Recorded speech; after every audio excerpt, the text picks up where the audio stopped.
ফালাইয়া 1 লাখ নাস্তা খাইতেছো, কেমনে নামতাছো গলা দিয়ে আর কেমনে টাকা দিতেছো পরোটা আমার ক।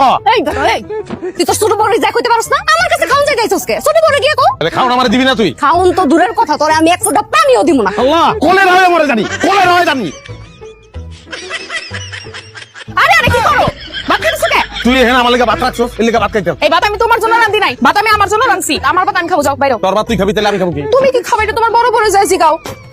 বড় বড় কাছে গেলে কয় ছোট বড় কাছে যাও, ছোট বড় কাছে আইলে কয় বড় বড় কাছে যাও। আমি কি তাতের মাকু রে? তোকে কথা মতন খালি ডাইনে বামে দৌড়াবো? খাওন লাগবো না আমার, নাকি বাঁচবো কেমন আমি? তোমার বাঁচতে কইছে কেডা?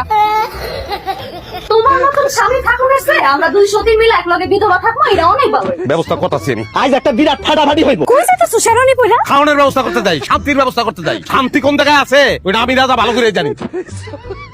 তুই যেহেনে যেই অবস্থা আছস ওই অবস্থা দৌড়িস না কর। তুই আয় আমার লগে দেখা করবি, যদি মাই খেতে না চাস তার চালিয়ে যায়। কি ভাই একদম শেরনি পরে ঘুরতেছো? তুমি ভাবি মিলে খুব আদর যত্ন করতেছে তাই না? তুই পয়লা বিয়া করানোর সময় কইছিলি যে বংশীয় ঘরের মাইয়া খুব ভালো হয় নাই, আর একটা বিয়া করাইছো। আমি ভাবছিলাম এইটার দিয়ে আমি সুখ পাবো, এই ডাইয়া পয়লাটার লগে মিললা আমার জ্বালাইতেছে, পুরুষ নির্যাতন করতেছে, বুঝছ তুই? মানুষের ঘরে সতীন থাকলে পরে সতীনে সতীনে ঝগড়া করে, কারণ আপনার ঘরে সতীনটা মিলে আপনার লগে ঝামেলা করতেছে। এইরকম ঘটনা আমি জীবনে শুনি নাই ভাই। আমার সমাধান দে, আমি তো লেকচার হতে চাই না। সমাধান কি করবো আমি? এখন সমাধান আবার বিয়ে। মানুষটা সেই সকালবেলা বাইরেছে, কখনো আসার নাম বলবে না।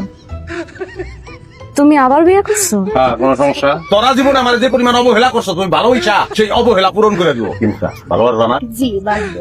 চলো ঘরে চলো। আপাদের একটু সালাম করি। ভদ্রতা শিখ।